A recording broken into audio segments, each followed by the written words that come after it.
برادران اسلام، اس بات کو اچھی طرح سن لیں، سمجھ لیں کہ اگر کوئی شخص اللہ وحدہ لا شریک کو چھوڑ کر کسی زندہ انسان کو، کسی فوت شدہ کو، یا کسی فرشتے کو، کسی جن کو غائبانہ مدد کے لیے پکارتا ہے، ما فوق الاسباب، اس سے استعانت کرتا ہے، استعاذہ کرتا ہے، یاد رکھیں ایسا انسان شرک اکبر کا مرتکب ہے، ایسا انسان مشرک ہے، ایسا انسان مشرک ہے۔ اگر اس حالت میں مر گیا بغیر توبہ کے تو ابدی جہنمی ہے، کیونکہ اس نے دعا، استعانت، استعاذہ جو کہ بڑی اہم چوٹی کی عبادت ہے، اسے کسی غیر اللہ کے لیے صرف کیا۔ اس وجہ سے یہ انسان مشرک قرار پائے گا، چاہے یہ عقیدہ امام الانبیاء سید ولد آدم جناب محمد رسول اللہ صلی اللہ علیہ وسلم کے متعلق ہی کیوں نہ ہو، کہ اگر کوئی کہے کہ نبی محترم صلی اللہ علیہ وسلم میری پکار سنتے ہیں، میری مدد کو پہنچتے ہیں، میری حاجت روائی کرتے ہیں، میری دستگیری کرتے ہیں، میرے حال سے واقف ہیں، تو ایسا انسان شرک کا مرتکب ہے، کیونکہ اس نے نبی محترم کے بارے میں وہ عقیدہ رکھا جو شرک پر منتج ہوتا ہے۔ یاد رکھیں کہ اللہ جل وعلا ہی وہ ذات ہے جو ہر جگہ، ہر آن، ہر کسی کی، ہر زبان میں پکار سنتا ہے، قبول کرتا ہے، اس کی حاجت اسے عطا کرتا ہے۔ ما سوا اللہ جل وعلا کے کسی کے پاس کسی قسم کا کوئی اختیار نہیں کہ وہ مخلوقات کی پکار سنے، ان کی حاجات انہیں عطا کرے، ان کی مشکل کشائی حاجت روائی کرے۔ کسی کے پاس ایسا کوئی اختیار نہیں ہے۔ اللہ جل وعلا نے قرآن مجید میں امام الانبیاء سید ولد آدم علیہ السلام سے کہلوایا، قل انی لا املک لنفسی نفعا ولا ضرا الا ما شاء اللہ، آپ کہہ دیجئے کہ میں اپنی ذات کے لیے، اپنے آپ کے لیے کسی نفع یا نقصان کا اختیار نہیں رکھتا۔ وَلَوْ كُنْتُ أَعْلَمُ الْغَيْبِ لَأَسْتَكْثَرْتُ مِنَ الْخَيْرِ وَمَا مَسَّنِيَ السُّوءُ، اگر میں غیب جانتا، یہاں رد ہے ان لوگوں پر، ان باطل پرستوں پر جو نبی محترم کے بارے میں علم غیب کا دعویٰ کرتے ہیں۔ رب یہ کہلوا رہا ہے، آپ اعلان کر دیجئے وَلَوْ كُنْتُ أَعْلَمُ الْغَيْبِ لَأَسْتَكْثَرْتُ مِنَ الْخَيْرِ وَمَا مَسَّنِيَ السُّوءُ، اگر میں غیب جانتا تو میں بہت ساری خیر جمع کر لیتا، مجھے کوئی تکلیف نہ پہنچتی، مجھے کوئی تکلیف نہ پہنچتی۔ یہ اللہ نے اپنے پیغمبر سے کہلوایا ہے جو اس کائنات میں تمام مخلوقات کے امام ہیں، اس کائنات میں تمام اولاد آدم کے سید ہیں، سردار ہیں صلی اللہ علیہ وسلم، جو علی رضی اللہ تعالی عنہ کے نبی ہیں، جن پر علی ایمان لائے تو علی رضی اللہ تعالی عنہ کو یہ مقام و مرتبہ ملا۔ حسن اور حسین جن پر ایمان لائے تو جنت کے نوجوانوں کے سردار کہلوائے۔ سیدہ فاطمہ جن پر ایمان لائی تو جنت کی عورتوں کی سردار کہلوائیں۔ یہ مقام، یہ مرتبہ، یہ شان جناب علی کو، سیدہ فاطمہ کو، جناب حسنین کو کیسے حاصل ہوئی، کیسے ملی؟ اللہ کے رسول علیہ السلام پر ایمان لانے کی وجہ سے، نبی علیہ السلام کی اتباع کرنے کی وجہ سے یہ مقام و مرتبہ، یہ شان انہیں حاصل ہوئی، ورنہ اگر ایمان کے بغیر، اتباع کے بغیر اگر کسی کو فقط قربت فائدہ دیتی تو ابو طالب کو دیتی، جس نے ساری زندگی نبوت کا ساتھ دیا، بچپن میں پرورش کی، بڑے ہو گئے تو حمایت کی، ہر جگہ ہر مرحلے میں ساتھ کھڑا ہوا، اسے قربت جو ہے رشتہ داری فائدہ دیتی۔ حقیقی چچا تھا، امام الانبیاء کا، جناب علی کا والد تھا، بات سمجھے، لیکن کفر کی حالت میں مر گیا۔ نبی علیہ السلام کا اس کا بھتیجا ہونا، ابو طالب کا علی کا والد ہونا، ابو طالب کا حسنین کا دادا ہونا، اس کے کسی کام نہیں آیا۔ کیوں؟ وہ حالت کفر پر مرا۔ اللہ جل وعلا نے اس کی بابت یہ اتار دیا، ما کان للنبی والذین آمنوا ان یستغفروا للمشرکین ولو كانوا اولی قربى من بعد ما تبین لهم انہم اصحاب الجحیم۔ کسی نبی کی اور اہل ایمان کی شان کے یہ لائق نہیں کہ وہ کسی مشرک کے لیے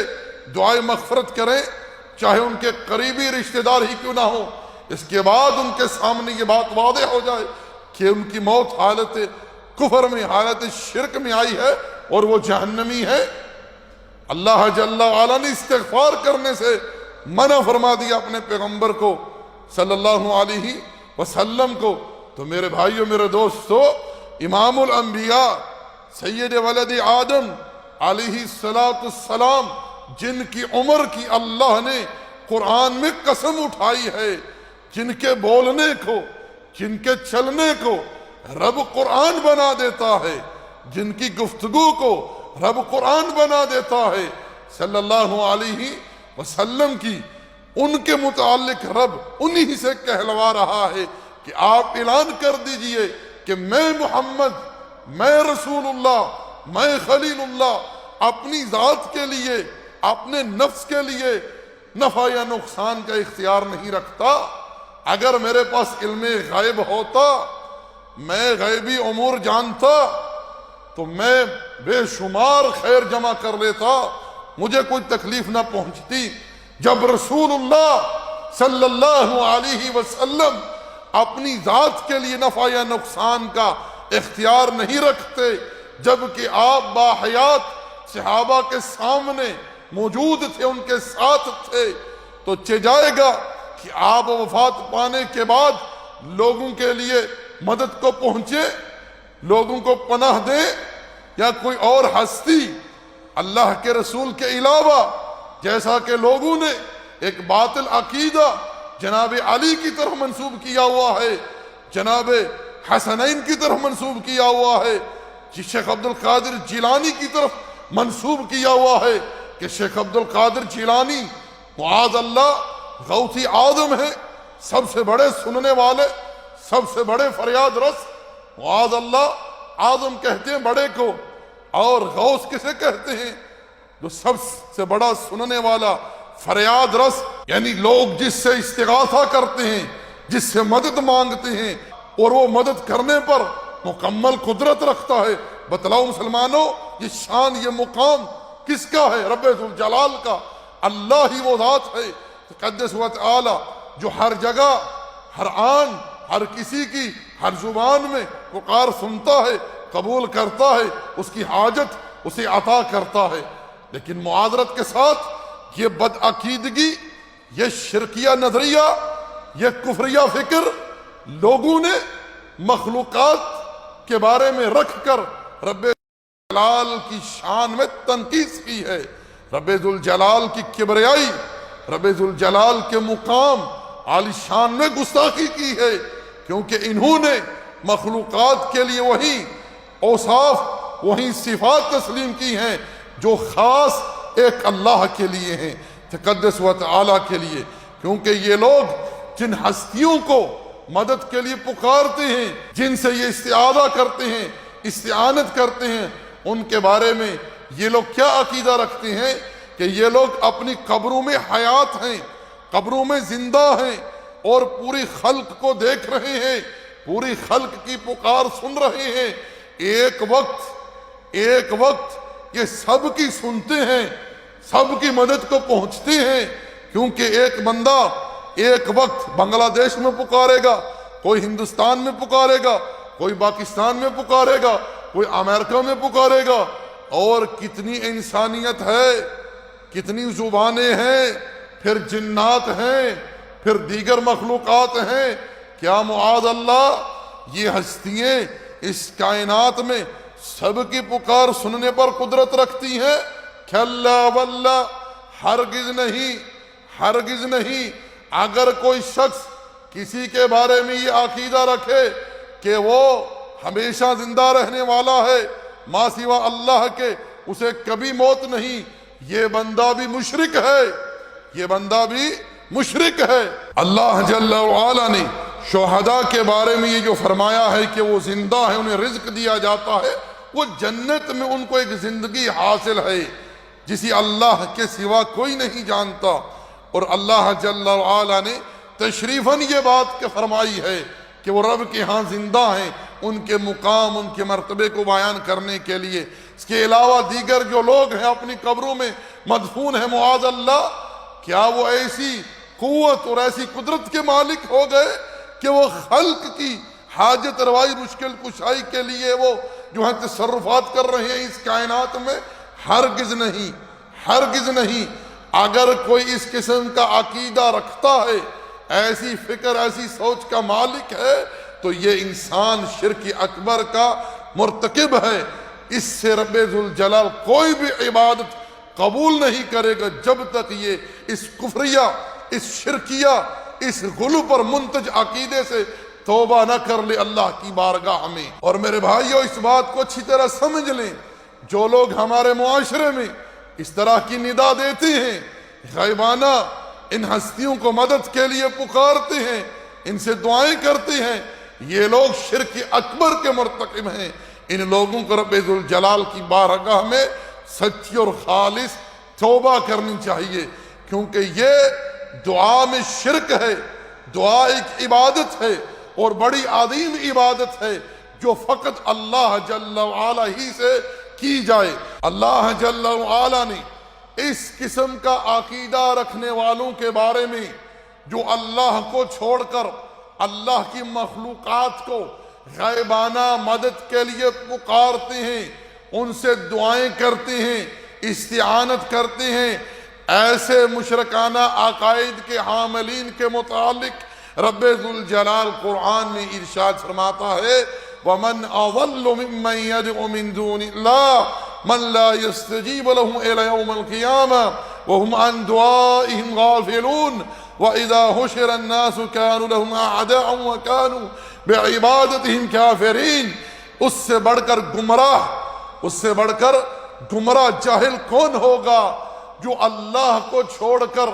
ایسوں کو پکارے، ایسوں سے دعائیں کرے جو اس کی پکار کو، اس کی دعا کو قیامت تک نہیں سن سکتے۔ وہ تو ان کی دعاؤں سے ہے ہی غافل۔ جب لوگوں کو محشر میں اکٹھا کیا جائے گا، یہ سارے کے سارے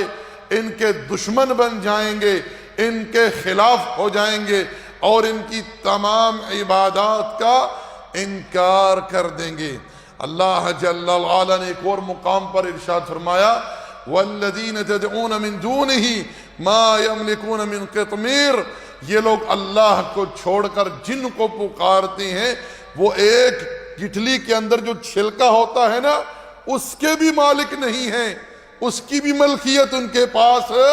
نہیں ہے۔ آپ نے پیچھے سنا اللہ نے اپنے پیغمبر سے کہلوایا قُلْ إِنِّي لَا أَمْلِكُ لِنَفْسِي نَفْعًا وَلَا ضَرًّا، آپ کہہ دیجئے کہ میں اپنی ذات کے لیے کسی قسم کا نفع یا نقصان کا اختیار نہیں رکھتا، تو اور پھر کون ایسا ہے جو اس کائنات میں کسی کے لیے نفع یا نقصان کا اختیار رکھے؟ امام الانبیاء کہہ رہے ہیں کہ میں اپنی ذات کے لیے نفع یا نقصان کا اختیار نہیں رکھتا، پھر اللہ کے پیغمبر سے ہٹ کر کون ایسا پیدا ہو گیا ہے جسے لوگ غوث اعظم کہیں، جسے لوگ مشکل کشا کہیں، جسے لوگ داتا کہیں؟ معاذ اللہ۔ رب فرماتا ہے جن کو تم مشکل کشا، حاجت روا، دستگیر، داتا، غوث اعظم کہتی ہو، سن لو، یہ ایک کھجور کی گٹلی کا اس کے اوپر جو اندر چھلکا ہوتا ہے اس کے بھی مالک نہیں ہیں۔ ان تدعوہم، انہیں پکارو، لا يسمعوا دعاءکم، یہ تمہاری دعاؤں کو نہیں سنتے، وَلَوْ سَمِعُوا مَا اسْتَجَابُوا لَكُمْ وَيَوْمَ الْقِيَامَةِ يَكْفُرُونَ بِشِرْكِكُمْ، اگر بالفرض یہ سن بھی لیں، جیسا کہ تم دعویٰ کرتے ہو کہ مردے سنتے ہیں، ٹھیک ہے جی، مان لیتے ہیں سنتے ہیں، کیا وہ سننے کے بعد تمہاری کسی پکار کو قبول کرنے پر قادر ہیں؟ تمہاری مدد کرنے پر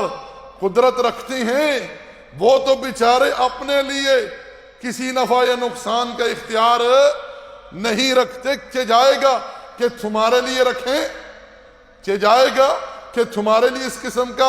اختیار رکھیں؟ رب فرماتے ہیں تم ان کو پکارو، نہیں سنتے، اگر بالفرض سن بھی لیں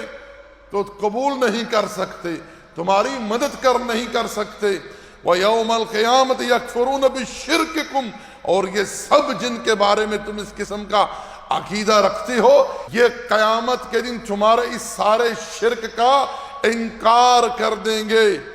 تمہارے اس شرک کا انکار کر دیں گے۔ تو میرے بھائیو، میرے دوستو، ان آیات پر غور کریں۔ رب ذوالجلال اس قسم کا عقیدہ رکھنے والوں پر رد فرما رہا ہے۔ اب کوئی کہہ سکتا ہے کہ جناب یہ آیتیں تو بتوں کے بارے میں نازل ہوئی تھی، یہاں تو بتوں کا رد ہو رہا ہے، یہاں تو پتھروں کا رد ہو رہا ہے۔ آئیے سنیے، اللہ نے یہ آیات قبر والوں کے بارے میں بھی فرمائی ہیں۔ رب ذوالجلال نے سورہ نحل میں فرمایا والذین یدعون من دون اللہ لا يخلقون شیئا وهم یخلقون اموات غیر احیاء وما یشعرون ایان یبعثون، یہ لوگ اللہ کو چھوڑ کر جنہیں پکارتے ہیں انہوں نے اس کائنات میں کسی شے کو پیدا نہیں کیا، وہ کسی بھی چیز کے خالق نہیں ہے بلکہ وہ خود پیدا کیے گئے ہیں۔ اموات، وہ مردہ ہیں، غیر احیاء، زندہ نہیں ہیں، وما یشعرون، اور نہیں جانتے، انہیں اس بات کا شعور ہی نہیں ہے، کیا ایان یبعثون، کہ انہیں کب ان کی قبروں سے اٹھایا جائے گا۔ اللہ جل وعلا نے ایک جگہ ارشاد فرمایا زعم الذین کفروا ان لن یبعثوا، یہ کافر اپنے تھی کیا گمان کرتے ہیں کہ انہیں اٹھایا نہیں جائے گا؟ قل بلا وربی لتبعثن ثم لتنبئن بما عملتم وذلك علی اللہ یسیر، ان سے کہو بے شک تم اٹھائے جاؤ گے، میرا رب تمہیں زندہ کرے گا اور تمہیں تمہارے تمام اعمال کے بارے میں خبر دی جائے گی کہ تم نے دنیا میں کیا کیا۔ تو ہمارا بتلانے کا مقصد یہاں یہ ہے کہ اللہ نے فرمایا وَمَا يَشْعُرُونَ، اور یہ نہیں جانتے کہ انہیں کب ان کی قبروں سے اٹھایا جائے گا۔ تو یہاں اشارہ قبروں کی طرف ہے، اور گزشتہ درس میں نے چند احادیث بھی آپ لوگوں کے سامنے بیان کی تھی کہ کس طرح اقوام سابقہ قبر پرستی کے شرک میں مبتلا تھی، اسی وجہ سے اللہ کے رسول نے اس قسم کے لوگوں پر لعنت فرمائی جو انبیاء کی قبروں کو، صالحین کی قبروں کو سجدہ گاہ بنا لیتے۔ وہ امور جو بطور عبادت کے رب ذوالجلال کی بارگاہ میں کیے جائیں، وہ امور یہ لوگ جا کر قبروں پر سر انجام دیتے۔ تو یہی کچھ آج کل ہمارے معاشرے میں ہو رہا ہے۔